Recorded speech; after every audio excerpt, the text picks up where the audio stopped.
comment. Screeners will ask callers for their first and last name, neighborhood, and the agenda item the caller would like to comment on. If you'd like to speak on more than one item on tonight's agenda, you'll need to press *3 each time to be placed back in the queue for comment. Public comment will be limited to 90 minutes total per item. The first 1 through 15 participants in the queue have 3 minutes to speak. The next 16 through 25 have 2 minutes. And if time remains, the next 26 plus participants in the queue have 1 minute to speak. For our hard of hearing residents present, we have wireless headsets available through our AV team in the back of the council chambers. The City Council regular meeting is called to order. No council members are absent, and a quorum of the council is present. Will everyone please rise and join me for the Pledge of Allegiance?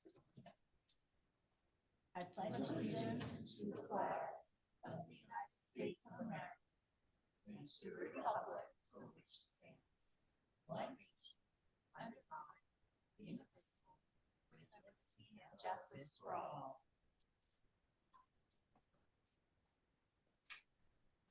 Thank you. In an effort to keep order for tonight's meeting, I ask council members to limit their comments to 5 minutes. If council members are given an opportunity to speak for a second time on an item, they should limit their comments to 2 minutes. We'll plan on a 10-minute break at approximately 8 p.m. We'll begin with council's review and approval of this evening's agenda. Council may add or remove items from the agenda, or council may change the order of business for the evening. Does any member of the council have any comments or questions regarding this evening's agenda? Are there any objections to this agenda being approved?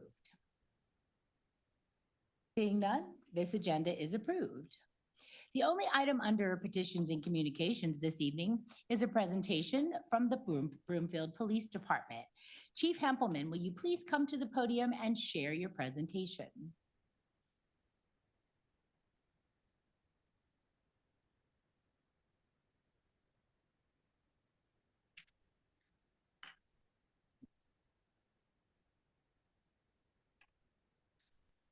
Good evening, everyone. Thank you, Mayor Pro Tem, and Council. I'm Anea Hempelman, your Chief of Police. Tonight, I will be providing some updates on community engagement, PD highlights, and some statistics. Next slide, please. This is a whole lot of information, and I know I talk kind of fast, so I'm going to get through this. I wanted to take a moment to highlight some of the community events we've had in Q1 of this year. Her Own Hero continues. The annual Women's Safety Night was a great success. We had over 100 residents who came into attendance, very well received, and thank you for all those that did show. We today participated in the Torch Run, which is a great event for law enforcement. It was a run from the Capitol, a 2.5-mile run that is a fundraiser that went towards the Special Olympics. Coffee with the Cop continues. We had one on Valentine's Day. We had a great turnout. We have one this Thursday at 10 a.m. at Cataluma Chai at the mall, and we will host many of these throughout the year. So watch your social media if you're interested in attending. The drug take-back event this year, we collected over 123 pounds of prescriptions or expired medications. And BPD Inside Academy continues. And that's the program that we have where you can learn what the police department does and be part of the program and attend. That graduation will be in September. The Teen Academy started just yesterday. We have a full class of kiddos who are learning what it's like to be a police officer. And their graduation is Friday. The Pet Microchip and Vaccination Clinic, we had 58 pets that were microchip vaccinated. Thanks to Claws and Paws, Dr. Mackey, who performed all of the procedures, and we plan on having another clinic this fall. Random acts of violence training. This is a training that we continue to provide not only in-house to our city departments as requested, but also to CCOB in general and anyone in the community or a business that requests it. The PD listening tours, I've talked a lot about that. We're finally kicking that off. The impression survey are complete. That was on the Broomfield Voice. The team is now working on soliciting direct feedback on how to better communicate and serve the community. The first in-person listening session will be on June 12th from 4 to 6 at the community center. So more to come on this. Our detention center, center was featured in American Jails magazine in March and April edition. They were recognized for qualifying as a groundbreaking agency for having 17 staff members certified through the American Jail Association. This puts them in the 20th percentile nationally for the amount of staff with this certification. And it's a standard that basically they get tested on jail standards, case law, constitutional treatment for medical and mental health as well, and many other topics within the detention center. We also completed our core health for medical and mental health assessments.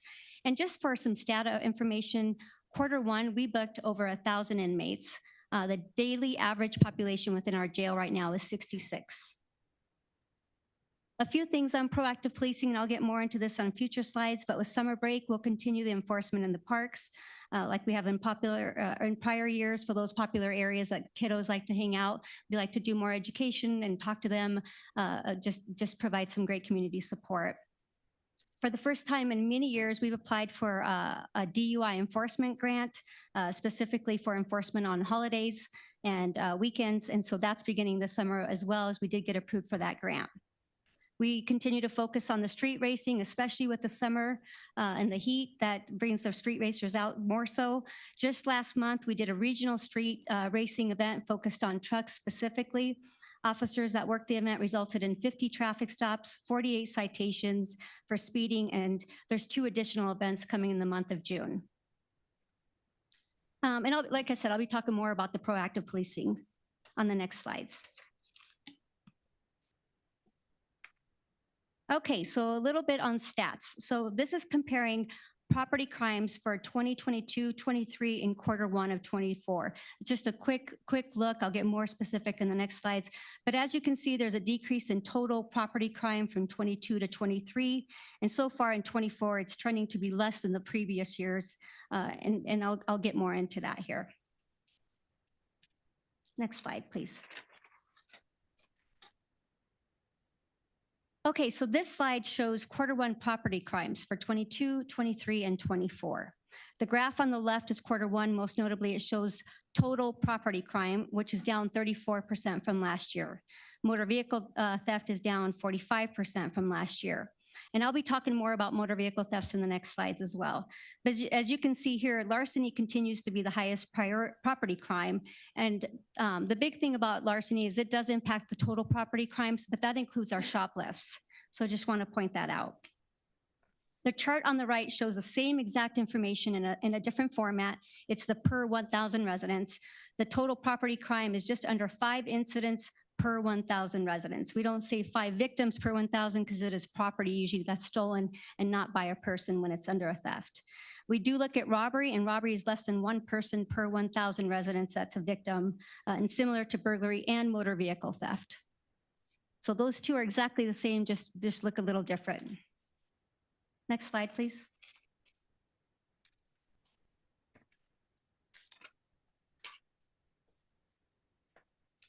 Okay, on this slide, we're comparing the monthly figures for motor vehicle theft for 22, 23, and 2024. You can clearly see that the stats are trending down in 24, approximately 45% down in Q1 from last year, which is absolutely incredible, really. I have to believe this is due to some of the proactive measures that we continue to take. As you've heard, we did the Kia anti-auto theft prevention last month. We had about 250 cars that were reprogrammed. We continue to give out the steering wheel locks, the club, as a lot of us know it as. We've given out about 100 here in the last few months.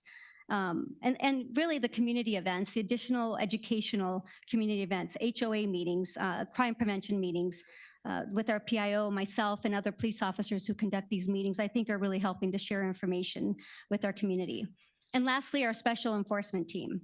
You've heard me talk a lot about this special enforcement team. It's the team that really takes the crime analyst information, analyzes that data, and then tries to target proactively where crime may occur so that they can prevent. They also proactively get the data where it is occurring and then try to hit those areas and use bait cars and whatnot to be proactive. Something I found interesting, I just pulled these today, top 5 make and models that are stolen in Broomfield. For us last year, it was trailers. The bulk of our motor vehicle thefts were trailers, which is interesting. The next was Chevy Silverados, Ford F-350s, Ford F-150s, Honda Civics, and Kia Sportage. very similar statewide and very similar in 2022 as well. For the first quarter of 2024, we haven't seen a pattern, and it's more so because we have one make, one model here and there, so there's not a pattern to identify just yet. It's just too soon. Next slide, please. So this slide is really going into violent crimes. We're comparing violent crimes for 22, 23, and quarter one of 24. As you can see, the decreases in most categories between years. If the remainder of 2024 stays on trend with quarter one, we should see quite the increase this year, just as we did with property crimes. And again, that's what we're seeing statewide as well. And I'll get more detailed on the next slide.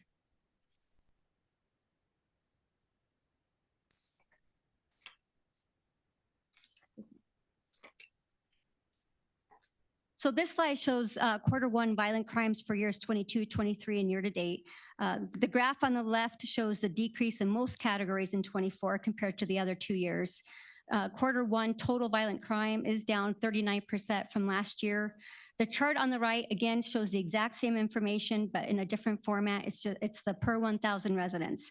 So the total violent crime is less than 1 victim per 1,000 residents. As for the 5 sex assaults, I have to mention all suspects have been identified and have either had an active warrant or the case has been closed. And the big thing about these is to know is that they're not stranger sexual assaults. The suspects were known to the victims. I think it's important to say that. I also wanted to mention that we have partnered with Major Crimes North Area Group. It's a group that we created this year. It's a collaborative group with the FBI as well. And it really puts local law enforcement agencies who are addressing violent crimes and try to truly identify the patterns regionally, because the criminals aren't just coming to Broomfield and staying here, right? They're crossing over to all these different agencies. So we're trying to really identify as a cohesive group what's happening and if they're the same suspects and work through that stuff. And I wanted to mention quickly, we did a lot of work with our district attorney's office, our 17 judicial district attorney's office. We continue to work really well and collaborate with them. We have year to date a 91% acceptance rate. And what that means of an acceptance rate is that when a detective presents a case to the district attorney's office, they have accepted those cases 91% of those cases. This is just showing the great relationship, and it really shows the good work, great work really that our detectives are doing so that when they present a case, it's being accepted because the probable cause that's needed is in the filing when it's presented. So I wanted to share that because this is very impactful to our victims in our community. Next slide, please. So jumping gears a little bit. So this is something you probably looks pretty familiar from last year, but this we actually created ourselves.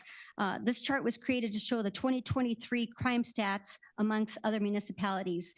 And I used these agencies specifically because these are the same agencies that we compare ourselves to, even for compensation and benefits. Also, I want to tell you that I pulled this data. This is as recent as yesterday. So it's very up to date. If you look at it tomorrow, the numbers might be different because numbers do change daily, but this is as of yesterday's date. The population that we used for Broomfield is what CBI uses. All this information comes directly from CBI. For our population, they use 77,072 residents, which we know many, many times in Broomfield at any given day due to people coming to work here, the businesses, folks commuting here, we have a higher population than that, but I do want to point that out. So if we take the total crime amount and compare it to our current population, it equates to 26 incidents occurring per 1,000 residents. However, I really want us to focus on violent crimes. That number would be 2 victims per 1,000 residents. Comparatively, if you look at Denver, there are 9 victims per 1,000, Westminster's 3.1, Commerce City 7.35. That far right column is what I'm referencing when I'm saying per 1,000. I also pulled, and I didn't bring it on here because it really changed the numbers. We were still lowest, but I didn't add the county numbers that are not shown here because it becomes difficult to compare and separate the city information from the county information and get accurate information. For example, if I were to put Adams County up here, it would include 9 other agencies. So you would see Adams County numbers, but it would include Westminster, Thornton, Federal Heights. So it really changes, and it doesn't give us a good comparison to really look at what is the crime that's happening in municipalities like ours. And that's why I pulled the numbers that way. So Broomfield has the lowest total crimes in 2023 and lowest violent crime per rate, again, is 1.82.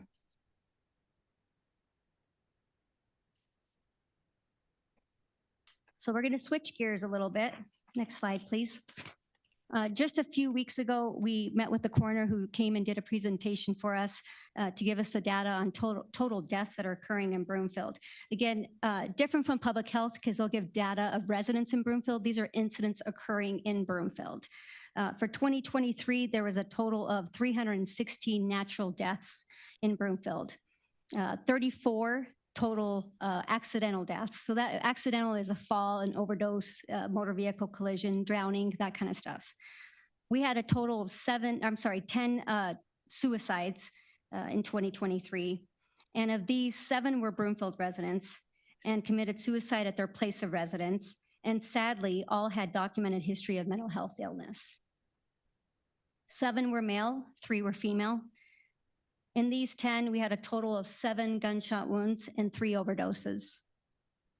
We did have 3 homicides last year, which involved 1 gunshot and 2 stabbings. I was asked specifically on 2023 firearms death, and in summary, it's exactly what I just said, 7 suicides and 1 homicide involving firearms in Broomfield in 2023. Next slide, please. That concludes my presentation. Thank you very much for allowing me to speak. If you have any questions. Thank you very much, Chief Hempelman. We'll now proceed with public comment, starting with in-person. If there's anyone who would like to be heard, please come to the podium, state your name and neighborhood on this item on the chief's report. We'll have general public comments later. So if you'd like to speak on this item, we have a lot of public comments. Come on up, limit your comments to 3 minutes and state your name and neighborhood for the record, please. Roxy Julia Lockmore. I'm very proud of the way that the police department is handling everything. I sometimes would like to see them more at going after some of the vehicles that don't have proper registration. Their tags are. I'm sorry to interrupt you. Do we have a decorum where everyone has to be seated? We do. Okay. For fire reasons, you need to be seated. Yeah. Your behavior is disruptive to the meeting, Mitchell. So can you please take your seat? No, I'm not gonna sit down with thugs surrounding me. I have warned you, your behavior is disruptive and it's preventing us from conducting business. And if you don't take your seat, I'll recess the meeting. Well, I'm not sitting down with thugs standing over me. All right, well, I'm going to call a recess till we can restore order.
The city council meeting is back in session. We were on the police department presentation and we were taking public comment on Chief Hempelman's report. Please continue, and sorry about the interruption. Roxy Jewell out of Lockmore. Well, I'm really proud of the police department, and now I'm going to have to make a complaint. Sorry. Just driving here from my house to here, coming down Midway, within the 20 minutes, there was 5 vehicles that had illegal tags on them. They were their stickers were way past. 2 of them were Teslas. And one of them was a Jeep Cherokee, brand new, nice Jeep Cherokee. And these are really nice vehicles. And I know how much they cost, and I understand that. But I have to pay for every one of my vehicles, my trailers, anything I have to pay and keep all my tags up, keep all my insurance up and everything else. So I expect that to be the same. This has happened for months now. Just that 20 minutes, I always see no less than 4 set of tags that are out. And so that's at quitting time. So I don't know if that has anything to do with anything, but it's always at quitting time to come here. So, and I know they have a lot more important things to follow up on, but when they're not that busy, I would like to see the tags to be followed up on. And I don't know if they give warnings or whatever they do, but I have to pay for all my stuff, so everybody else should have to pay for their stuff. Thank you very much. Would anyone else like to be heard on this? Please come up. State your name and neighborhood for the record and limit your comments to 3 minutes. Good evening, Council. John Ewalt, Pinnacle North. I think the listening tour that Chief Hempelman mentioned is a really cool idea. I hadn't heard about it before. I don't know how new it is, but anytime you can solicit feedback and proactively look for ways to improve, I think is wonderful. I wrote down a couple things, but I think most of them have been answered. On the reports of the homicide or the firearm related homicides and suicides, would it be possible to find out how long the firearm that was involved, how long it was owned in Broomfield? I think that's important to know if it was purchased relatively recently or if it's been here for a long time, and where they were purchased as well. Were they purchased in Broomfield or someplace else? And then the 91% acceptance rate by the district attorney is wonderful. And does that actually mean that 91% of the cases were prosecuted, or is a smaller number where they're not just pleaded down, but where someone's released on their own recognizance? That would be interesting to know as well, is how often are people actually charged for the crime they're arrested for committing or allegedly committed. And then just to add on to what Roxy said, I hope we don't follow Denver and reduce the emphasis on following all of our traffic laws. I know that they have now made it where unless you're causing harm to others or potential harm to others, that the police are not going to get involved. And that just seems like that's an invitation for, you start with little crimes and then it turns into big crimes pretty fast. So thank you. Thank you. Anyone else? Well, I don't see anyone online. We'll go to council comments and questions next. Anyone from council have any questions for the chief or comments? Councilmember Lim. Thank you for your report, Chief. I'm glad to hear see the data, which is showing the trend is improving in a lot of areas. Would you mind addressing Ms. Jewell's comment about what she perceives as the prevalence of expired tags and what the police would do if they see expired tags? Is it, do they take time? Is it a judgment call if they take time to cite an expired tag? Yeah, so we do continue to enforce on expired tags, and Mr. Ewalt, you're correct, Denver PD no longer enforces that. As a matter of fact, they don't enforce a lot of what they call minor traffic violations, such as expired tags. So if an officer sees it, it's their discretion, yes, absolutely. If they want to write a ticket, they do. And if someone says, I'm just having a difficult time, I just got this, or a lot of folks don't replace their tags. And then when we pull them over, they whip out their registration, and then inside their little envelope is the new tag. So of course, we don't write those tickets and just tell them, just remember to put your tags on there. But I too see a lot of those. Yeah. Thank you. Thank you. Councilmember Cohen. Yeah, real quickly, one, with reports like this, you're welcome to come back anytime. This is very nice to see such good statistics. I had one minor question on auto theft. It looked like the highest rates were in the winter months. So is it safe to say those are puffer cars that are getting? Many, yes, keys in the ignition. Yep, Okay. exactly. So that's how those trucks are getting taken. And I had one question, but maybe for the clerk. I'm with Roxy. I have a decent commute and I see quite a few expired tags every day. I assume that at some point when they register, they pay the full amount plus a fine. How is that Yes. resolved? So they used to have it where, and I apologize if he was asking you the question, I can hold off and no. They used to have it where you would just pay the fine and then you would just renew. And instead, if your plates were due in January, then you renewed in April and it just started April to April. Now you pay those back fines from January to April, and then April you have a full year again. Eventually they'll pay up the full Yep. amount. right? Yep, it Okay. catches up. All right. Thank you. Yes. And I actually misspoke on one of these slides I caught at the, thank you, Shali. I think I said if we continue the trend, we'll see an increase in crimes. And what I meant to say is we'll see the decrease in crimes. So I apologize for that. All right. Councilmember Marshall. Thank you, Mayor. Thank you for the presentation and thank you for the great report, as always. Very impressed with your department and everything that you do. It's happy to see that the stats are going down continually. I know that's a region-wide, but I'm happy that it's happening in Broomfield too. Just one question on traffic speeding. What kind of additional emphasis are you putting on speeding in the community? I got a phone call from someone in Mill Run last week, maybe 2 weeks ago, about speeding on Midway. Sure. Just today, I was taking my kids to the bay and somebody passed me aggressively on Midway going through Sheridan. So what's the platform or program we have for? Yeah, so we have a whole traffic team. So you see the motors, they're the traffic team. We also have a couple unmarked cars. But the biggest thing is that we collect data so that we could be proactive into specific areas based off those data. It's not only the complaints that we get from the community, but where we see the trends. We do have our biggest enforcement during school year is the kiddos, is the school zone enforcement. So we're really strategic about how we pick our areas of proactive enforcement, but our traffic officers are also doing traffic accidents. One of the positions that we asked for next year is a civilian traffic investigator so that that person can focus more on the accidents and then our officers can focus more on the proactive measures. Is that something we approved for this year? Or is that something you're asking for next year? I'm asking for next year. Great, okay. And does enforcement change now that it's summertime and the kids are going to parks and?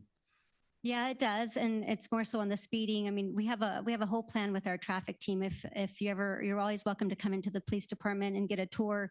But our traffic team has a board and they are assigned specific districts, or we call them beats. So if you're assigned, let's say the beat near the mall, then they have specific areas that they're assigned to hit at the mall area, knowing that those are the high crime areas, or I'm sorry, the high traffic areas that are problem areas. And then of course, the data that we get from our traffic accidents, we use that data to see where we should be doing more enforcement. Thank you. Thank you. Councilmember Leslie. Thank you, Mayor.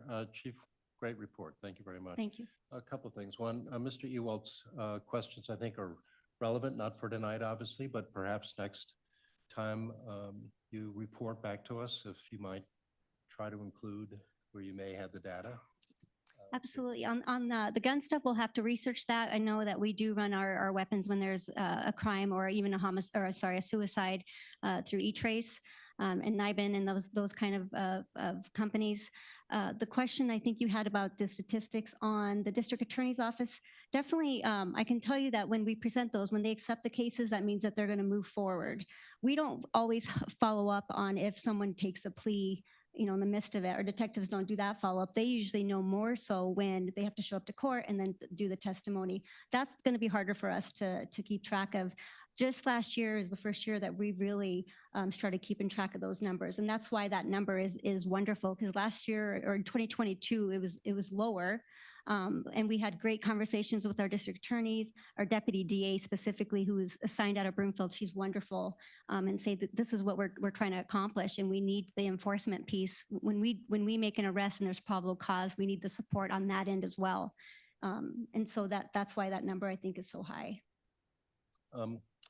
Just the other thing is for perhaps again, the next presentation, I'm always interested in continuous improvement and what you're doing in terms of actions that you're taking to go the next step. You know, what's the next target for this particular crime category, particularly violent crimes? You know, what are we struggling with? What strategies are we investigating or are we implementing? Something to give us, council, a little bit more information about what proactive steps the department is taking to further decrease these numbers, because this doesn't happen randomly. Sure. This happens because you're doing specific things, and I'd love to know more beyond the list of the general things you were talking about, which is great. But I'd love to know more about, are there some internal things that are being done? Is there more training being done? Is there something in collaboration with other departments that's being done? What are you Sure. doing And to I- try to reduce the murder Absolutely. rate, the Yeah. sex crimes, Yeah. et cetera? And a Okay? lot of those, and that's why I specified the sexual assault crimes. Those are very difficult because they're known offenders. So I there's not a understand. lot we can do on those. Right. Other than educate, Right. right? So there's a lot of that. The other stuff I can't tell you, otherwise the bad guys would know. Council Well, member, come on now. Yeah, I understand the point. It's a good point. No, But there are- all joking aside, I actually had in one of these one of my, I took it out because I didn't want to be too wordy. And it was a specific case that we have. Shirley, do you still have that? Because I would love to share it. And it's a big burglary case where we came together, multi-jurisdictional, and I think I even sent it to you, Ms. Hoffman, and it helped us solve about 80 burglaries. So Yeah. I absolutely can share stuff like that. A lot of times it'll be after the fact, just because if they're pending or they're, a lot of those involve a lot of suspects, a lot of jurisdictions, and I wouldn't want to be the one who reveals all that and get in Sure, a lot of trouble with my fellow chiefs. Sure, I appreciate that. But at the yes, same time, absolutely. sometimes letting, quote, the bad guys know that a new initiative is being taken place Absolutely. might prevent Yes. them from even trying, right? Yeah, I agree. So absolutely, I can share that information if that's something that you would like for Yeah. future. Yeah, I appreciate it. Thank you. absolutely. Yeah, thank you. Chief Hempelman. Councilmember Leslie, the police legal advisor actually pulled the data that the chief explained in the aggregate. We have some of that more drilled down data. If you want to entertain, we may have a slide that we were able to put together quickly. Not tonight. I'm just thinking, For future? for future presentations, I'd just like to see again, I'm more into what, this is great data, what's next? You know, how are we Sure. going to get from X number per 100,000, whatever the unit is, how are we going to get from 4 to 3? Or how are we going to get, the next step below that? That's what I'm really looking for. Got it. Yeah, Yep. thank you. Thank you. Thank you, Chief.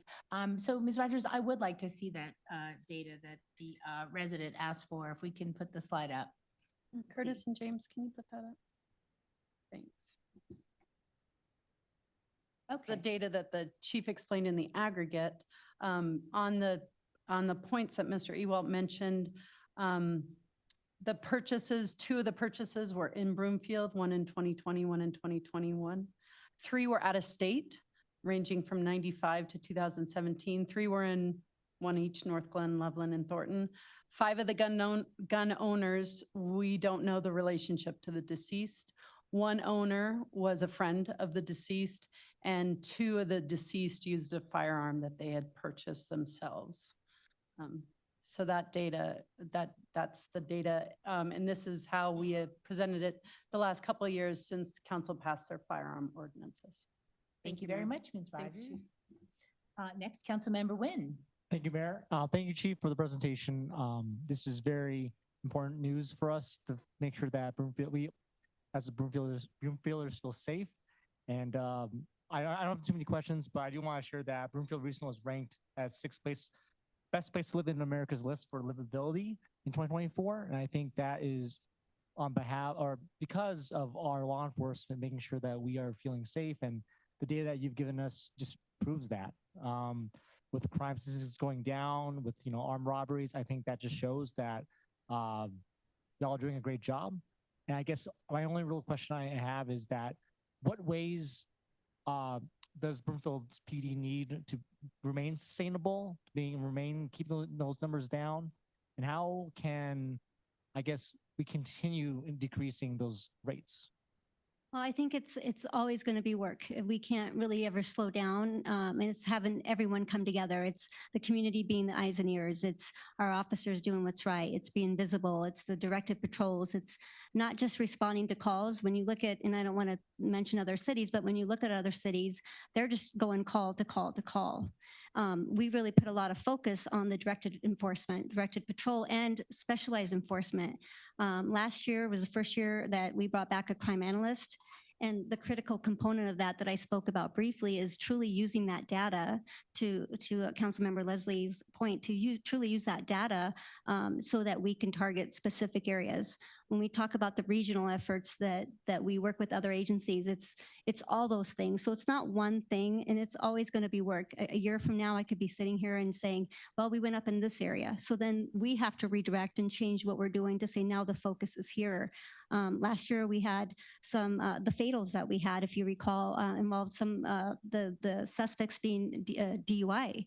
So I got with our commander and I said, I want a DUI grant. So we applied for the LEAF grant, we got it approved. And now we're going to have that for enforcement specific to DUI. We haven't done that for probably 10 years. So things like that, where we need to just keep saying, what is the need in this community? And I think that's the critical component as well, is we are different from other agencies. And I don't say that lightly. It's truly, we look at everything from a critical eye. So it's everyone coming together to have the success, to be the way we are. Thank you, Chief. Really appreciate the words. Thank you. Thank you. Ms. Mayor, Hoffman. if I may, Yes. so the results that Chief Hempelman is discussing right now it doesn't happen by happenstance.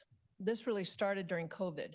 So when many other municipalities were either rolling back their PD budgets across the board, Broomfield and City Council did just the opposite. So we've seen almost a 22% increase in FTEs for the police department.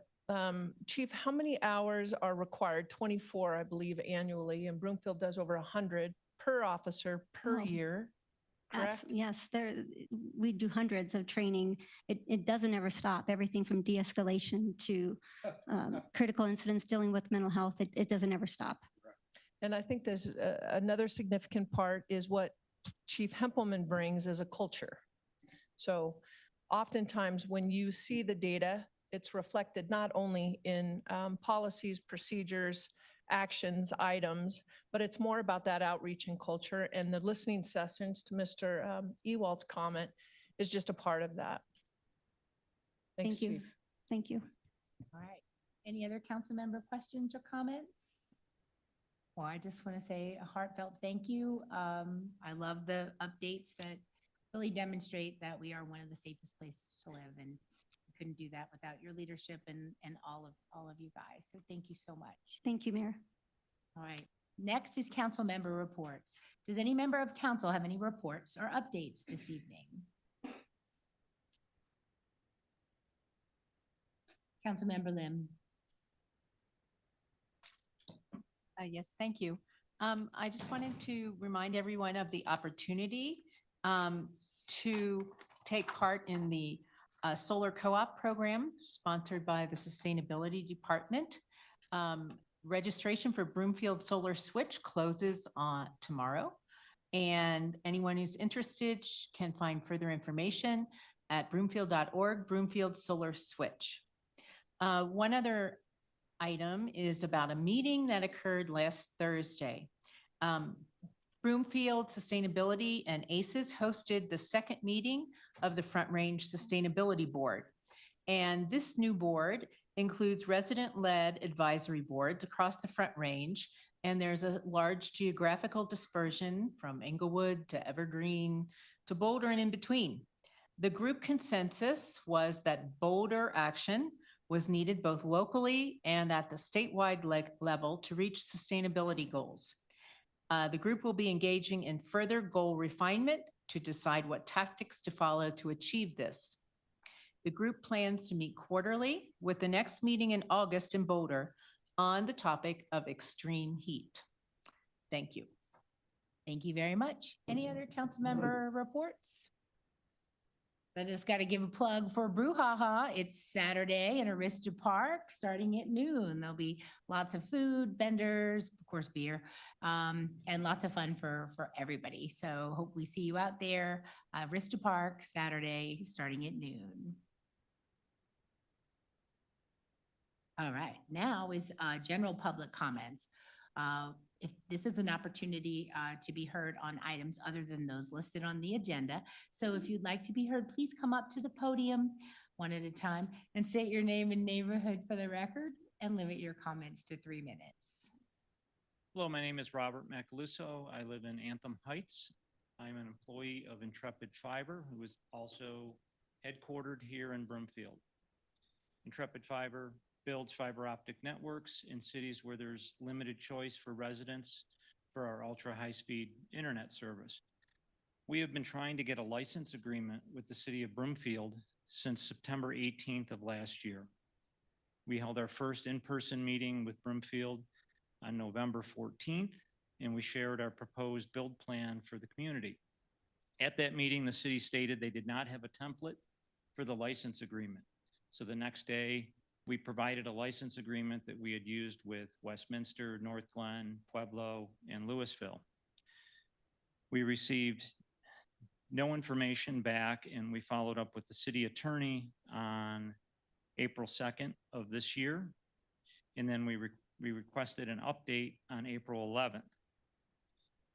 City attorney informed us that we'd get a response by the 25th, and we did get a response on the 24th, saying that there had been no progress.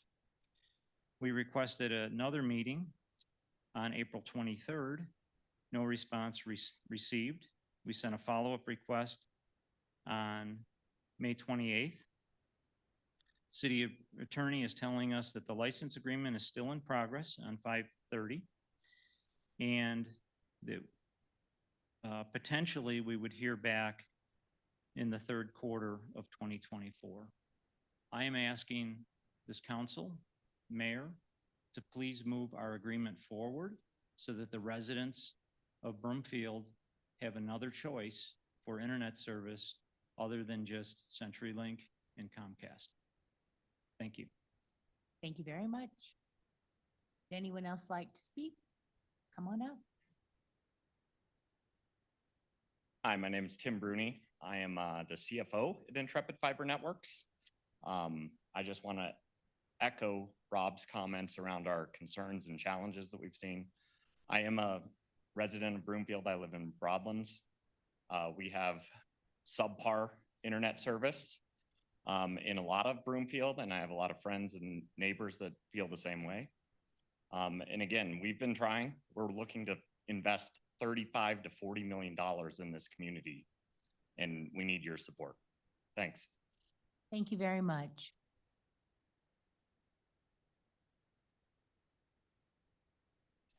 Good evening again, Mayor, Mayor Pro Tem, and Council. I have two comments, but one's really quick, so hopefully they'll all fit in 3 minutes.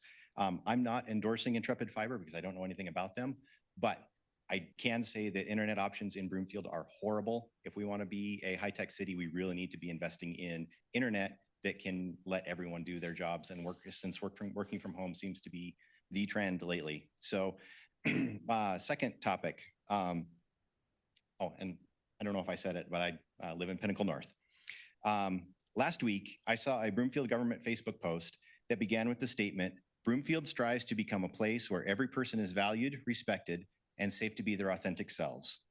That's a wonderful goal, and I'm glad that Broomfield government in this council strives to value and respect every citizen. So if someone brings forward a situation in opposition to that goal, are you as a council willing to take action to change the situation to reflect the goal as stated in the Facebook post? That same post continued with an invitation to all citizens to attend the raising of the pride flag, referred to in the post as the inclusivity flag outside of this building. By flying the pride flag at the seat of this representative government, it makes a statement that you do not or can, if you do not or cannot belong to the LGBTQIA+ community, your representation is valued less and you are respected less by the Broomfield government and this council. Please understand, I have no issue with the pride flag or what and who it represents. If Broomfield were only flying a flag for heterosexual white men, I would be speaking against that flag too, because like the pride flag, it cannot represent every citizen of Broomfield. I have met with several council members and members of the community on the topic of flying the pride flag and only the pride flag in Broomfield. I understand the good intentions behind flying the flag, and I know that some see flying the pride flag as a victory for their cause. However, it ultimately results in dividing people by sexual orientation and gender identity. That division is something we all should be striving to end, not reinforce and amplify. Ideally, Broomfield would only fly governmental flags outside of governmental buildings. That does not mean Broomfield cannot and should not recognize and celebrate those in the LGBTQIA+ community or any community in other ways. Proclamations or flags and banners along Midway for parades and the rainbow paper for marriage certificates are some examples. One of the comments on the same Facebook post asked why the rainbow paper could not be made available year-round. If the couple wants a rainbow marriage certificate, why not make it available? As long as anyone can request the special paper, it would be treating everyone with respect and valuing them as individuals, not providing favors for a special class. I ask that this council demonstrate their desire in actions as well as words. Please consider the unintended consequences of raising only the flag of one exclusive community group and reverse the flag policy for next year to demonstrate that all citizens are valued and respected equally, regardless of gender or sexual identity. Thank you. Thank you. Would anyone else like to be heard? All right, moving on. There are no scheduled reports this evening. Manager Hoffman, do you have any reports? Do not, thank you. And Ms. Rogers, do you have any reports? No, Mayor, thank you. Thank you. Next is council's consideration of the consent items. The clerk will read all of the consent items by title, and there'll be one opportunity for public comments and council questions and comments. Will the clerk please read agenda items 6A and 6B by title? 6A, resolution number 2024-73, approving an intergovernmental agreement with State of Colorado for medication-assisted therapy, MAT, grant funding. 6B, resolution number 2024-74, approving 911 phone system support and maintenance services with Converge One, Inc. Oh, it's so short. I was like waiting for, last week it was forever long. So I was like, I have time. Okay, we'll now proceed with public comments, starting with in person. If anyone would like to be heard on these consent items, please come up to the podium, state your name and neighborhood for the record, and limit your comments to 3 minutes. I don't see anyone. There's no one on the phone. So does any member of council have comments on these agenda items? Seeing none, moving on. Before I ask for a motion, I want to remind everyone that item 6A is an intergovernmental agreement which requires 2/3 approval of council. Is there a motion by council that the recommendations contained in the staff reports for the consent items be approved?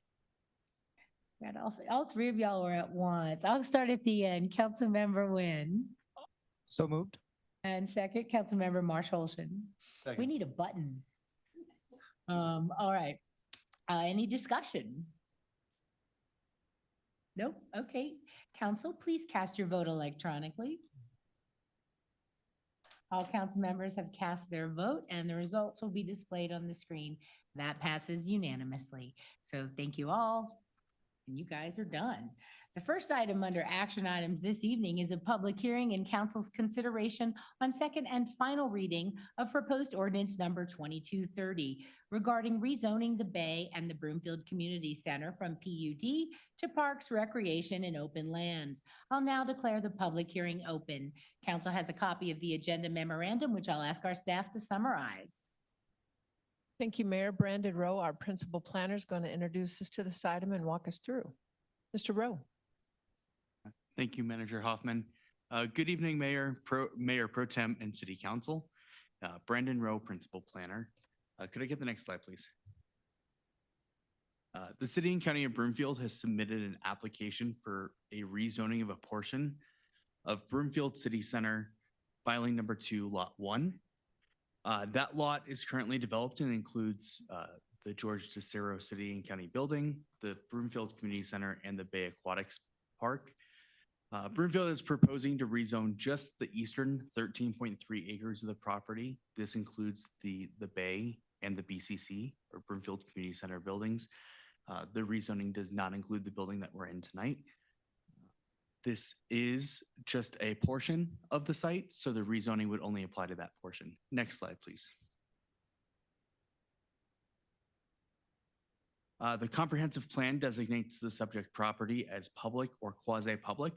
The proposed rezoning from PUD to Parks, Recreation, and Open Lands is consistent with this comprehensive plan designation. The anticipated uses in a public or quasi-public property align with the new rezoning. Next slide, please. As previously noted, the request is to rezone from PUD or Planned Unit Development to PROL or Parks, Recreation, and Open Lands District. The PROL district is a new zone district that was established by City Council December of 2023, so just a few months ago. It is intended to provide for areas of active or passive recreation for the public. The revising of the zone districts provides more clarity regarding the intended land uses for properties. The PROL district aligns with the uses currently in, or aligns with the uses currently on place for the property. That was a tongue twister, I apologize. And those intended in the future as well.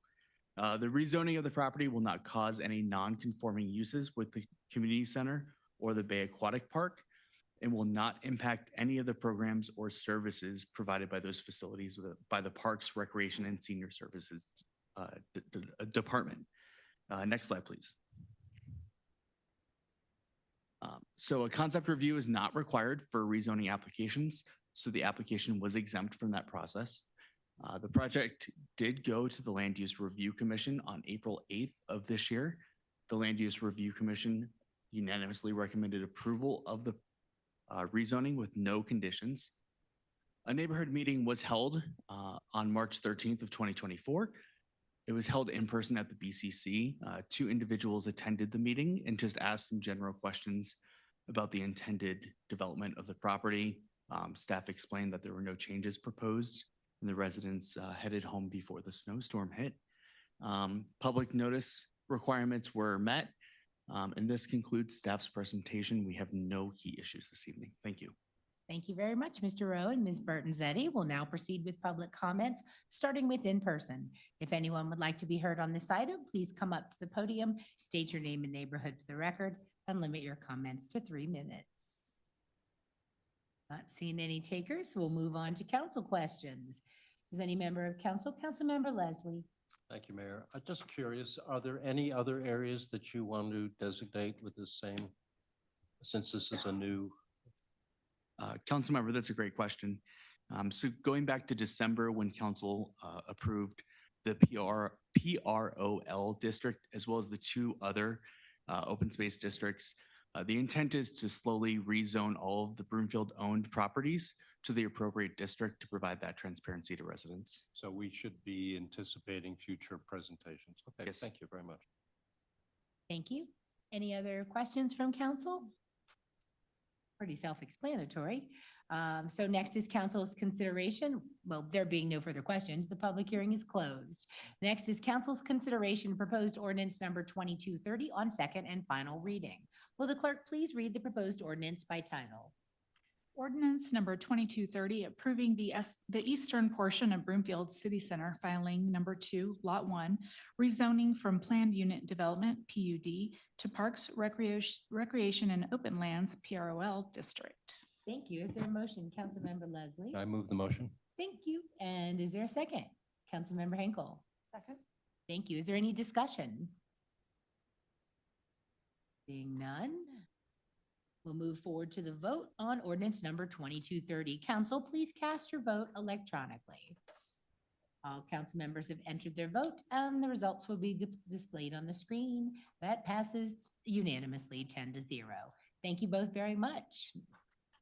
The final item under action items this evening is council's consideration on first reading of proposed ordinance number 2237 regarding two business incentive agreements. Council has a copy of the agenda memorandum, which I'll ask our staff to summarize. Thank you very much. And economist and Director of Business Development, Jeff Romine, is going to walk us through this item, and Rachel King, Deputy Director of Economic Vitality, is here as his backup. Mr. Romine. Thank you, City County Manager Hoffman, Mayor Pro Tem, and council members. Rachel's here just in case, as you can tell, I have a little bit of a scratchy throat. So in case I go silent, maybe you would all applaud at that, but nevertheless, we want to make sure we convey all the information to you tonight. So if I could, first slide, next slide, please. Mayor, I just want to take this opportunity because oftentimes the council and you all don't hear of some of the great things we're doing in business development. You hear about all the other programs. Earlier, of course, you heard about the police department and their amazing work. But I just want to take this opportunity to just brag for just a quick moment on some of the things that we've accomplished over the last year within this program. And I think it is noteworthy because oftentimes it's the quiet work, and that's what this oftentimes is. So we work very much in partnership with Metro Denver EDC, as well as the state of Colorado, the Office of Economic Development and International Trade. This year, as many of you know, we started the US 36 Collaborative with our colleagues along the US 36. This is Westminster up to Boulder. And the focus there is around bioscience. That has been picked up and is part of a more statewide and area-wide effort, and it is being featured around the country. So it's something where we're really trying to focus on some of the key items and the key opportunities for growth and development here in the community, as well as along the region. It is part of growing the economy. It's not necessarily just within our own boundaries. Another item that I just point out under the business attraction and expansion is we do respond to those requests. Oftentimes there's 1 to 2, sometimes as many as 3 or 4 in a given month. Right now we're working very intently on 2 that's related to power constraints that may or may not allow Broomfield to submit. We believe we can, but we work on those because those are oftentimes international and national firms looking at the metro area, and specifically we want to encourage them to look at Broomfield. As you know, we've had the Enhanced Broomfield program for a number of years. It's been in place for well over 5 years, and it has evolved under this council's leaderships as well as in the past. So obviously during COVID, we focused that program in a particular manner. About 1.5 years ago, we adjusted the program so that it was really focused on business growth and encouraging businesses to increase their activity here within the community, increasing employment as well as investment. Moving to business retention and support activities, I just want to call out, many of you, I think know, we shared this within the CMO update as well as a number of other things. The mayor hosted the first business forum that was held at the Crocs new building over on the Oracle campus. At the same time, there was a state of the city. And then, of course, you all do a number of outreaches to small businesses, and we appreciate that. You oftentimes connect us with those businesses and their concerns. We follow up. Also this year, we did the first ever Broomfield Business Week. This included 6 seminars that were held across the community. So some were in private businesses and some were in our building or our buildings. The key here is, you know, and this really came out of a comment that was made by a couple of city council members, and that was, it's great when you do the proclamations, but hey, let's do some more for our small businesses. Let's make sure we're reaching out. Let's make sure we're helping them develop. And so the idea is to create this Broomfield Business Week. It's the first ever we did it. It's something that you probably have seen Boulder and Denver do.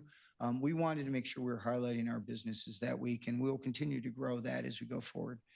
And then the last thing I would just mention, and many of you have seen a copy of it, we have a QR code where we're talking about the restaurants that are here in Broomfield.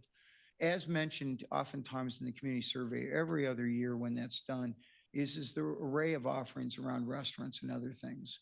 And is it enough? And what does it look like? And I honestly was surprised. I'd been working here for 4 years at the time when Rachel and Jeff put together that guide.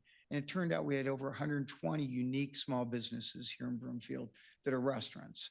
And those over 100 businesses, they are oftentimes, the way that we looked at it was. Mr. Romine. Yes, ma'am. We need to have everyone seated in the chambers, in the chairs. You cannot block the aisle. You are, and I'm telling you, you need to sit in a chair. Thank you. Continue, Mr. Romine. Thank you, Mayor. Those 100 small restaurants, those locally owned restaurants and others. So the way that we set it up is the criteria is you had to have less than 8 restaurants in the state of Colorado. So the goal wasn't that we don't want to, or also recognize our corporate restaurants and those, but we really wanted to draw attention to those. And so that's a QR code that you can look on your phone, and it allows you to search for the restaurants that are here in Broomfield. The goal there is shocking. You know, we all go to the same restaurants over and over again. We all go to the same place where we got the hamburger that we really liked. But this way you can try other restaurants when you're going, what else is here? And their restaurants constantly open up. Rachel happens to be kind of my gauge on the community, if you will, because she lives over in Superior and she's here a lot, both with her family for work, but also for personal reasons and here for work. And almost every week she comes in and says, did you know about this new restaurant that opened over here? And that's the real goal of that restaurant guide. So thank you, Mayor, for indulging me and letting me just kind of brag on a little bit of some of these accomplishments. Next slide, please. The purpose of tonight is to talk about the business incentive program briefly, and then also to bring 2 agreements forward. Just wanted to let you know what our targeted industries are. You know this from a couple of other presentations. And so the real key here is there's two businesses that we're talking about tonight. One is in the primary target sector, which is advanced manufacturing, as well as IT, intellectual or information technology. And then the other is the consumer resident focus. And that's where we're really focusing on these unique restaurants and entertainment opportunities. As you can see, there's a process that we take, and it is not a short-term process. Oftentimes, these conversations start 3, 6, sometimes even 12 months in advance before we bring something to you all. We begin with an inquiry offering that comes from the landlord, a potential landlord that's looking to bring a business in, a partner organization, whether it be one of our competing organizations, if you will, but they're true partner organizations where they refer business to us that is looking to leave their community and because of limitations on the ability to expand, as well as others. And so sometimes we get them directly, but sometimes we get them in other ways. We then engage in a very direct conversation with the firm and talk to them about what their needs are and how they fit with the community. The goal here is we really don't want to bring in a business that doesn't align with the Excuse me community. again, Mr. Romine. I'm hearing some voices in the audience, and it's very disruptive because we allow one person to speak at a time. And it's out of courtesy to those who are trying to listen online and watch the meeting. So please refrain from any speaking during these comments. Otherwise, we'll have to recess again and you'll be disrupting a public meeting. Continue, Mr. Romine. Thank you, Mayor. So the goal there is to make sure that there's an alignment between what we're trying to focus on and the community's goals. And so that's really a key part of this. You want the company to be successful, you want the community to be successful. And so those conversations oftentimes go on for several meetings to make sure that we see that alignment around community values and community commitment. At that point, then we begin to request specific information, which includes both timing of the project, the scale, the investment, the number of employees, wage and benefits and things like that, so we can understand that and understand the economic and fiscal impacts. We then work on trying to figure out what the incentive may or may not be. There are a number of cases where, in fact, we do not offer an incentive. We do work with the company and encourage them to come here, but we don't provide a direct incentive. At some point, then, if we do decide that there would be an incentive, one of the guiding rules that we've followed, at least since I've been here and working with the city attorney's office and the city manager's office, is we always want to set our incentives less than 50% of the tax increase that would be occurring from that business over the specific time of that incentive. The goal there is we want to keep it short. We also want to make sure that we're getting a true public benefit. Our interpretation of this was basically that we have to see, it has to receive a public benefit. Otherwise, we are providing private business a support that's beyond what might be a public benefit. So by assuring that we get over 50% of the tax dollars, there is a true public benefit that's being occurred, and that was part of our interpretation. Moving on then, we go through that analysis, we complete that analysis. I then meet, or our staff meets with the city county manager. We discuss what might make sense. If the city county manager concurs, then we issue a tentative support letter to the business to let them know, at which point we begin working on the agreement. Once the agreement is put together and we come to terms on the various things, we then bring that agreement to city council under the requirements of our charter and our approach. Then the city council can take action on that, agreeing to that incentive. It requires 2 readings, one including a public hearing, which is the second reading. So Mayor, that's the process. In short, I'm happy to go into any greater detail if any council members have questions as we get to that point. Next slide, please. These are the existing business development agreements that we have in place right now. So just as a reference here, oftentimes we talk about different agreements that we have. We have developer agreements, business agreements, and sometimes we interchange those words and utilize them in different ways. But effectively, these are the businesses that we are actually providing a business support or business incentive to currently right now. 2 of them are about to expire, as you can see in the top 2 lines. Those have actually, from a term standpoint, have expired. We're finishing up any final due diligence and making final payments because we pay in arrears for the activities. And then you can see the other businesses, a couple of changed names, as you can note. And then finally, at the very bottom, you'll see something called Project Sycamore. This was a project that was put in place. It is not, the agreement is actually, interestingly enough, not between the city and county of Broomfield and that company. It's between Borough and that company. And the reason for doing that was twofold, is from what I can understand. First off is because Borough was collecting the money in those taxes in that area as part of a TIF agreement that had already been put in place. And so it was directly making those payments. So we had already pledged our funds into that Borough agreement. And so this was just a manner of expediting that. And then secondly, as you can see, that it's a different type of a project, and there was a certain degree of confidentiality that was required when it was first put in place. And so what I provided before you is just the year of those agreements, the term of those agreements. You can see a number of them are falling off. We don't do a lot of these. I've worked on 2 since I've been here in the early years. And then of course, during COVID, we didn't really see a whole lot of activity with companies making decisions because they were trying to figure out what the demands were based upon the economic uncertainty. You can also see the remaining balance on those. I've noted both in the memo where this was found and where this information is. And then through a council member's question, I've indicated that we will do some additional information, provide that for council at a future date when we do that analysis a little bit more deeply, just so that we can talk a little bit more. I would note before I move off the slide though, is in every business incentive agreement that we have in place, and this is just a practice that I've always done here as well as other places, and it was the practice that was done before I came here, and that is we state what they're going to do. We do an estimate of what the taxes are going to be. If there is a requirement for a number of years that they need to be open, or their investment levels, or the number of employees, we get self-certifications for those.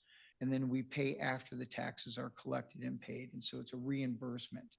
So we do not have any clawbacks or things like that that you oftentimes hear about in the literature. Next slide, please. So tonight I'm honored to talk about 2 projects. One that the team has put together over the past, both of these we put together over the past 6 months. One is La Belle French Bakery, located, as many of you know, on the north central part of the community, up near the King Supers, just off Highway 287. I know a number of you have been there and probably frequent this business, but nevertheless, I wanted to give you a quick snapshot of the business. It opened in December 2023. It is the 3rd location for this business in the metropolitan area. It is a very entrepreneurial business and something that we're really proud that they have already been very successful here. However, one of the reasons why we wanted to think about this and bring forward this was there's some extra costs that were incurred because of some of the things that occurred in the early parts. Further, one of the things that did happen is as you recall, I mentioned the Enhanced Broomfield program. We made some adjustments to it, so we had a particular period of timing when you could apply for those funds in that program. Unfortunately, this business did not find out about that program until after that deadline. So we've been working with them and talking through that. And in talking with the staff, talking with the business, and then just talking with the city and county manager. The thought is let's think about what we should be doing to help this business, what we would have done if we had had an enhanced field period open, but more importantly, and this is really the key, is thinking back to the community comments that were received each 2 years in the community survey, is thinking about how can we support retail businesses and these first in the markets, these unique businesses. And so what we wanted to do is bring forward this as an approach that we'd like to replicate and follow as we work with other other restaurants and other entertainment businesses as we bring them to the community. So Mayor, I would just foreshadow that this might be something that we'll bring forward to create a larger toolbox, but we wanted to see if this works first. As you know, one of the things that I always try to do in any of the work that I do is prove it. And before we spend a lot of time, working through all the details, work through the details in concert with somebody that's actually working. As you can see, the fiscal benefit is roughly $140,000 over the 5-year or over the 2-year period. It's 25%, so well below that 50% number. And we are not pledging any business property tax into this. So that's business number 1. Mayor, if I could go on then, business number 2 is, and I'm going to get this wrong, so I'm looking at Rachel or the mayor or the city manager because they were correcting me earlier. Synapic? Synapic. I always mispronounce something, so tonight it's Synapic. And they are a company that's located right now in Louisville. They've outgrown their space, and they're ready to move on to the next level. So they've already done a Series A. They're getting ready to do a Series B funding round, and moving forward with that build up. They have 5 industrial level 3D printers, what I would call industrial level. I'm not sure there is such a thing yet, but they are the scale levels, and they produce thousands upon thousands of these very small manufactured pieces that oftentimes are used for healthcare or for space or other things. And so they're one of the first companies to really think about mass production of these very unique microprocessed, manufactured items. They currently have 10 employees. I just realized there is a mistake in here. They are expecting to grow to an estimated, not east, 20 more employees in the next phase of the company growth. And they expect to buy maybe as many as 10 or 20 of those additional 3D printers. And those tend to run in the $250,000 to $500,000 range per machine. So you can see that it's a significant opportunity around business personal property tax. In working with the owner and the founder of the company, we've worked through the agreement, and what we have determined and recommending to City Council is a 50% share of any use taxes paid for this setup of the new space that they'll be locating there. Right now, finalizing their lease in Interlochen, and then 50% of the business personal property tax for up to a 10-year period. Mayor, we expect that reimbursement would not exceed. We have a maximum level of $350,000, and we do expect the property taxes and use tax to exceed $700,000. Again, this meets that primary goal of the types of firms we're looking for, which is advanced manufacturing. And finally, of course, the wages in this particular case are significantly above. They're closer to what the average wages are in Broomfield. Again, as a reminder to all of you, our Broomfield wages are one of the highest in the state of Colorado on average, with well over $100,000. So I wrap that up with the last slide, and that is the ordinance before you for first reading. Ordinance 2237 calls for both of these agreements to be approved and moved to the second reading. And if that is the designation or the desire of council, then we'd be back here next week for both the second reading and public hearing. With that, Mayor, I conclude my presentation. And again, thank you for allowing me to brag on with the work, and is also give you a little background on this program. Thank you. Well, thank you very much, Mr. Romine. It's very exciting stuff, and I'm glad we're making that effort. I'm very proud of it.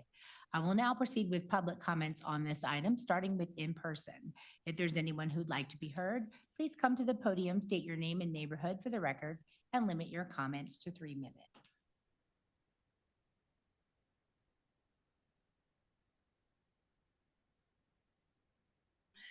Hi, Roxy Jewel Lockmore. I know that the LaBelle French Bakery is in Ward 3, and I know it's been used for some of the meetings. So I know you're not doing a vote tonight, correct? This is just being moved on to the next level. But if it does, I would prefer that my Ward 3 people do not vote on this because they've actually used the facility and have actually mentioned their name and stuff in our meetings here and publicly for people to go to. That's kind of a conflict of interest to me that this has come up with that business there. The little Spanish restaurant that was in the same shopping center, nobody helped them. They didn't even make it a year and they were in and out. So that's all I have to say. Thank you. Thank you. Anyone else? All right, moving on to questions from council. Members should limit themselves to questions during this portion, and the time to introduce amendments and state positions for or against this item is later. Are there any questions? Councilmember Henkel. Thank you, Mayor. Real quick comments. Thank you, Jeff Romine. I love all of the things that you and your team are doing for our local businesses. It has been a pleasure and a joy to have this history with you all. A lot of you have worked through the COVID times as well. Where do you see, just sort of piggyback, I know that we need more particular questions on this one, but I do want to, insinuate or look at what does it look like for the future of having more requests like this? What does that look like? Mayor Pro Tem and council members. If we really want to begin to engage, several of the communities are starting retail programs, and they actually called us to say, what are you doing around restaurants and retail? And I don't want to say I was embarrassed to say we don't have a formal program, but I did say that what we do is this type of activity, and this is the type of support we've done. I would note, just as a correction to Roxy Jewell, who provided a quick comment, we actually did provide support to that Mexican restaurant through Enhanced Broomfield. So we have provided, as many of you know, in over 100 Advanced Broomfield project grants over the last several years. And I could share that information if you wanted also. But to your question, getting back to your question specifically, I would just note that this is something that we've been asked a number of times, is to create a more formal restaurant and dining program or something like that. And so we've been working on it, and we've had a few false starts on some thoughts and talked to several council members about them. But I think this is the way that it makes sense, because then they come to city council formally through the incentive approach. And that way you're able to hear and weigh them appropriately at the same time. So that's our thinking at this point.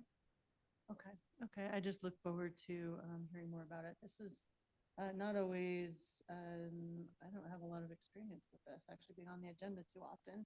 So that's why, I had asked, but I really do appreciate the work that you all do. You guys have really kept a lot of businesses thriving in Broomfield and in the Broomfield area. So I really appreciate the synergistic relationship that even our local businesses have with businesses in other areas. And I think that's partly due as well to our Broomfield Area Chamber of Commerce as well. And I appreciate your partnership. Thank you. I do have a question for our city and county attorney. What would it look like to actually have a conflict of interest? Because I do not believe that it is a conflict of interest if you use a place in your ward to have meetings with constituents. Thank you, Councilmember Hingle, for the question. The conflict of interest would arise if any member of council had a financial interest in the business, or if an immediate family member had a financial interest. And then you could potentially financially gain by this business getting this benefit from the city and county. So it doesn't seem like there's anyone gaining any financial benefits from this unless they wanted to, or unless they not want to, but if they wanted to, let people know that they do have a business interest in the actual business itself. Is that correct? If any member of council did have a financial interest into one of these businesses, you would be expected to disclose it. Nobody has disclosed such an interest to me, and in my opinion, attending and supporting the business doesn't create a conflict of interest in violation of your ethical rules. Thank you. That's all, Mayor. Thank you, especially since we don't really have offices here. So we're kind of relegated to meeting in public places. Amen. Thank you, Councilmember Henkel. Councilmember Leslie. Thank you, Ms. Romaine. I want to congratulate you for sneaking in a couple of those positive accomplishments, because again, many of us just really want to see us bragging as much as we deserve to all the accomplishments we are making on a regular basis. So I really appreciate your doing that. I want to also reinforce my colleagues' comments about your work with the chamber, because you're there every meeting. You're always very active, and you help us, those of us who represent the council on the chamber, to know what to say to the chamber at the upcoming meetings. So we very much appreciate your guiding us and helping us with that work. My question is really related to the relationship between recruiting an organization, a business, finding a location for the business, and then the incentive program, which really comes at the other end of all that work. But first, you've got to get the company interested in coming here if they're not already here. And both these companies were located elsewhere. And so I'm more interested in kind of your strategic process for reaching out, nurturing those relationships, and then providing the incentive for them to finalize their presence here in Broomfield.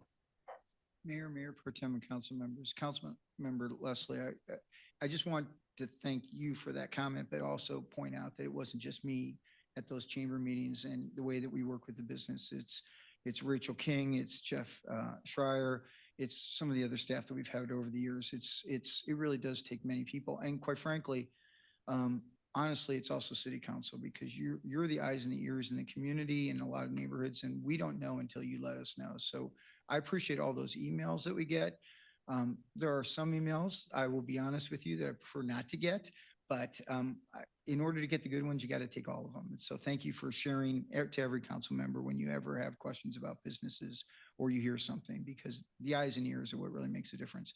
As far as the process, what we try to do is the community sells itself in some ways. This is a great, vibrant community, and you've heard me say that since the day I got here. Broomfield is one of those communities that stands out. And so the real key for us is to continue to nurture that and make sure that we're honoring that view that's taken 20, 30 years to really build this up as a really balanced community that fosters and supports our businesses. As we work with businesses, they reach out to us. That's really where the conversation is. And, you get a really clear indication that some people, I will remember having a meeting with one business, and early on in the conversation, they wanted to tell me what their takeout strategy was going to be in order to end their ownership of it. And I'm like, that's not the kind of business we're looking for. I mean, yes, they are going to make employees and they are going to make an investment, but the reality is Broomfield is built by people putting their stakes into the ground and making investments. And that's true for our businesses. Hunter Douglas, Stilitar, Ball Aerospace, those are key foundational businesses in our community. And they do as much to help and sell our community as anybody else. Part of the reason why the aerospace sector is growing in this part of the metro area is because of Ball Aerospace being located here. And again, now that it's BAE Systems, the key here is that what we think about is Ball for many people is a can. In Broomfield and in Boulder, Ball is an aerospace company first and foremost, and that really sells and tells the story. And so it's building those, it's cultivating those clusters, it's building on those, and then continuing the conversation. As you point out, and this is something the city manager and I occasionally talk about, it's the way that I sometimes phrase some of the work that I do. You see me generally talking about development, many of you do. Jeff and Rachel, Barb, Matt, other people before oftentimes focus on who goes inside those buildings. So the way you sometimes separate it is we think about making sure that we build the right buildings. Broomfield is one of the few communities that's taken a forward look at building these great spaces where bioscience can move into today. There are many other communities that wish they could have bioscience, but they didn't make the decision 3 years ago to allow those buildings to come forward. That took some forward thinking. And so that's really what helped create it. I could go on and on about this, as you can tell, but the reality is there's no secret formula. The formula is really just everybody putting your head down and working together as a team. And that's really what makes a difference. So thank you. How much And maybe you can't break this down by percentages, but if you could, it'd be just, would help me understand it. How much is companies, what percentage of your engagements are companies coming to you, coming to us versus you reaching out to a company or prospect that you have heard about is looking to expand or to relocate or whatever? Part of, Mayor Pro Tem and council members, part of the, you knew I had to say that, everybody does. But we do reach out. So one of our colleagues went to 5 business conferences, or not conferences, but outreach events around the country the last year. So we'll be mining those relationships for a while. But truly the best relationships are the ones that are done through retention. And those are the CEOs who are talking to another CEO or somebody that was working in a Broomfield company that now switched. And they're like, wow, we're getting ready to grow. We should look at Broomfield. And so it's really is that kind of groundwork. And so, you know, I don't want to speak for Rachel or Jeff, but we probably receive on average 10 calls a month, somewhere in that range of people that are thinking, and we start the conversation and some of them go nowhere. Some show up 2 years later again. There was a great company that started, likely is slowed down a little bit and it had a setback, but we expect them to probably come back. And so, you know, these are generational relationships. Good, thank you, appreciate it. Thank you, Mayor.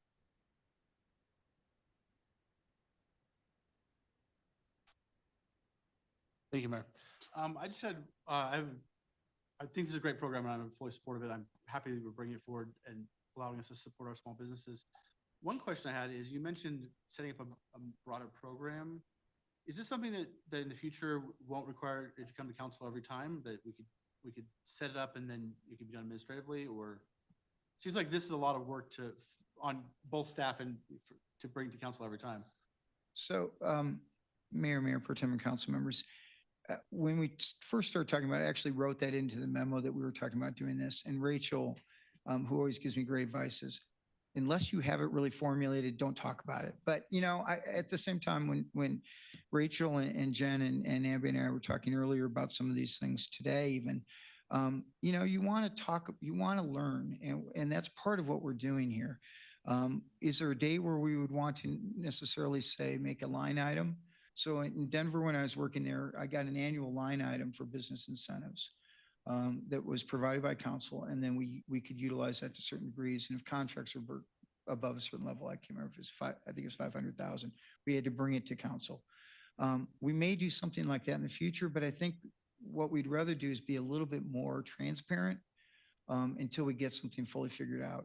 And then we would possibly look for a line item within, like we do with Enhanced Broomfield. So that's something that you have given us a line item for under the budget. And so we do that without bringing each one of those forward. And if you recall, when we were doing Enhanced Broomfield, even during COVID, Mayor, and we did 50 to 100 businesses each year in that, we didn't bring them all forward, but we did share those as much as we could, because we think the transparency of spotlighting Broomfield businesses is really important for their success in all kinds of ways. Thank you. That's exactly what I was looking for. I think there's something that in the future, we could do without having to come to us every time. But then I do like the transparency thing too, where you let us know what's going on. So perfect. Thank you. All right. Thank you. Councilmember Lim. I had a question about the stipulation for meeting the contract or the agreement is based on, in both cases, on the number of employees that the companies keep going forward or grow going forward. That struck me as a little odd from this perspective. I mean, we know, generally speaking, that we have a lot of push and pull in Broomfield, that half of them, 80% of our employees come in, I think, and 80% of them go out. So have you ever considered any other requirements for these agreements? How do you see a certain number of employees as the requirement as being the most beneficial stipulation that we could have in these agreements for Broomfield? Mayor Pro Tem and council members, it's a tricky thing because the reality is the thing that matters. Everything matters, and you want that. But part of it is the investment and the location. So in some of the agreements that we have, we call for them to locate within a certain period of time or build a building a certain period of time. I came before several of you, I don't remember how many were on council when I first got here, and brought the Ball Aerospace. And we had a requirement that they had to build the building by a certain given date. And that resulted in the investment. In both of these cases, both these businesses will be leasing space. And so we can look at the lease and see that activity. But leases, as you know, oftentimes change and adjust and things like that. So the stickiness in this particular case, to show that they're really a Broomfield business, is the employment for these. In other cases, we may not even put the employment in, and we may talk about more from the standpoint of them building, constructing a building and operating that building for a certain period of time. So we look for those, for the business, something that's, I don't want to call it easy to achieve because that's not the goal here, but it's easy to prove. And so we look for the business, in this particular case of LaBelle's French Bakery. They can show us what the employment level is, and then we're not really trying to get in the middle of a landlord relationship on a lease or something like that. So it's part of how we can see the stickiness of the firm, in the sense of them growing, expanding, and those types of things. So, I wish everything was a science, as we all know that, and even as the city manager likes to, as we talk about it. Yes, I'm an economist. I believe in the science, but part of economics is art. And this is the art side. Okay.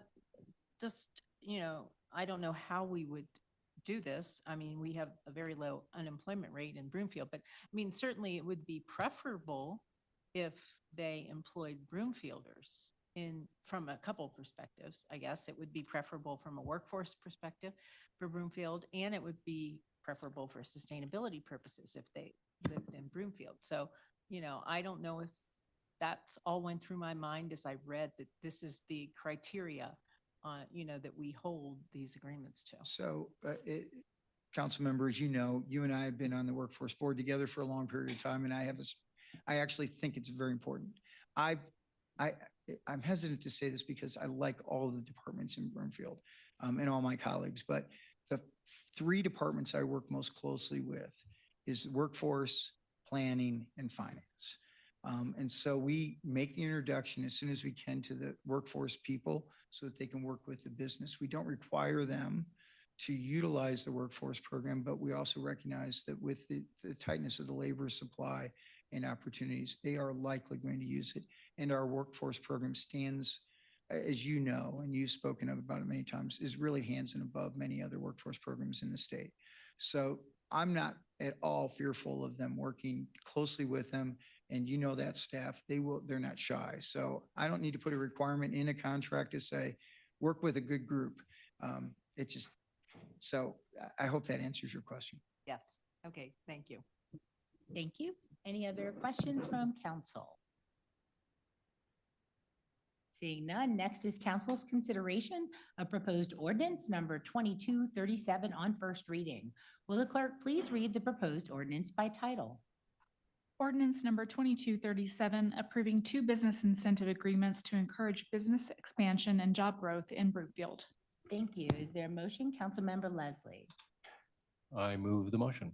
Thank you. Is there a second? Councilmember Ward. Second. Thank you. Is there any discussion? Mayor Pro Tem. Thank you, Mayor. So I just wanted to put on the record, I have no financial interest in either of these businesses. As my waistline shows, I do frequent LaBelle French Bakery for both meetings and time with my kids. It has been a great community meeting place, just as other Ward 3 locations like Roots, First Watch, Starbucks, Noodles and Company, and even the frequent informal meetings that occur at King Soopers all the time. Chop Shop Urban Eatery is just opened near Highway 287 and 6th Avenue, which I've heard will be another great meeting place for Ward 3 residents. So look forward to seeing you all in many businesses throughout Ward 3. Thank you. Councilmember Marshall-Olson.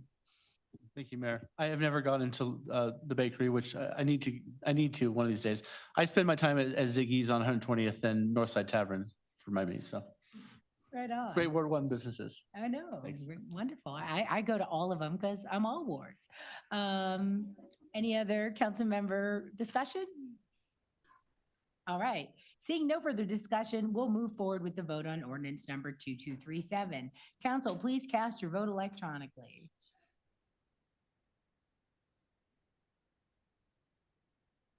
All council members have entered their vote and the results will be displayed on the screen. That passes 10-0. Thank you very much. Thank you, Mr. O'Mine and Ms. King. The final item of business for council's consideration this evening is a request for future action from me and Councilmember Henkel to establish formal conduct and decorum rules for public meetings brought forward by, as I said, myself and Councilmember Henkel. We've been fortunate in Broomfield that our residents and guests are generally respectful during meetings. We've relied on a few posted rules, no signs, posters, no disruptions, time limits on speech, and the considerate approach of residents, guests, and the presenters to help maintain order during meetings. For the most part, it's worked. Many local governments in Colorado and across the nation have experienced a public meeting with a near or total derailment of the meeting by a disruptive member of the public. Whether it's the person who refuses to relinquish the position at the podium during public comments, or Zoom bombing an audience member who repeatedly shouts their dismay about a comment being made by a recognized speaker, or true threats being directed at elected officials and staff, such disruptions can hamper the ability of our staff and council to focus on the work at hand, and in severe situations can result in officials being unable to conduct the public's business. Given the increased frequency of these events in the local government community, and in an effort to create structure and consistency for all residents and attendees to council meetings, I think it's important that council establish a formal set and detailed rules of decorum. Further, we can make these rules public and be transparent to all about the conduct expected during our meetings. I appreciate Councilmember Henkel emailing the rules that Denver uses for its council meetings. These have been in effect for the last 4 years and can form a foundation for Broomfield's rules. A copy of those rules are included in the memo on this topic. We all value free speech and the ability of individuals to participate in the government process. We want individuals to be able to observe the council as we complete our important work for Broomfield. What we are looking at today are reasonable time, place, and manner restrictions that would apply no matter the content of a person's speech. My recommendation would be that council put these rules as modified for Broomfield's needs in its council rules and provide direction to staff to create signs, handouts, and other helpful information to communicate these rules to the public. Councilmember Henkel, do you have anything to add? I do, Mayor. Thank you so much. Thank you for bringing this forward. As we can see tonight, there are some issues with decorum. In the past, too, I wanted to bring up that we've had issues even at our study session that our March study session that we had off site. And we had a member of the public feel not safe to come back because of the audience's reaction. And this was a woman of color, who says she's very hesitant about coming back to a public meeting because of the way that the other parts of the public treated her. It's very unfortunate, and I'm still trying to talk with her. So I just want to insinuate and make sure that everyone is understanding that it's not only for council and staff and then everyone else, but it's also for those people who are in the audience and the other public members as well, because it is their right to also speak and not be interrupted. Thank you. Thank you very much. You have no idea all the things I have to keep my eyes on in this position. And as the presiding officer, it's my responsibility to keep order and to ensure that everyone has access to the same information and can hear what's going on. So I felt this was a timely request. We'll now proceed with public comments on this item, starting in person. I don't see any online. Okay, we'll go to council questions, comments. None, okay. Councilmember Henkel, back to you. Thank you. Sorry, I do want to add to that due to COVID, we have ways and expanded ways to engage in government. And so if you want to have your voice heard, we can also have online as well. If it comes to be, we know that other city councils have moved to all online to make sure that we have good public decorum and that people feel safe. But it's very important to have that space because it actually does protect the First Amendment right to speech. And I just wanted to point that out, that we have expanded resources to engage with government. Thank you. Thank you very much. Mayor Pro Tem Schaaf. Thank you, Mayor. So I would love for staff to modify the Denver rules to make sure that those come back forward in front of council. I don't know if there's any objections from my council colleagues on that, but I would like to see us enhance those rules just so that we ensure that we have more tools, especially for our mayor. So thanks. Thank you. Councilmember Marshall Olson. Thank you, Mayor. I second everything that Mayor Pro Tem Schaaf has said. Thank you. Any other discussion? All right, so, Mayor, yes, Ms. Rogers. if council doesn't mind, we can put it on consent for June 11th. If you wanted to have further discussion, we'd probably have to find a meeting in the future. Does consent for June 11th work? Perfect. The other thing, there was one difference in Denver's rules that is not really what Broomfield does. They have a sign up for their speakers and Don't need that. I just, yeah. I mean, so- if we know we're gonna have a large volume, we'll do signups, and- but we don't need to do that all the time. Understood. Other Yeah. than that, it'll be substantially similar to what was published in the staff memo. Perfect. Thank you. Is there any other business to come before the council? There being no further business, the council meeting is adjourned. Thank you all.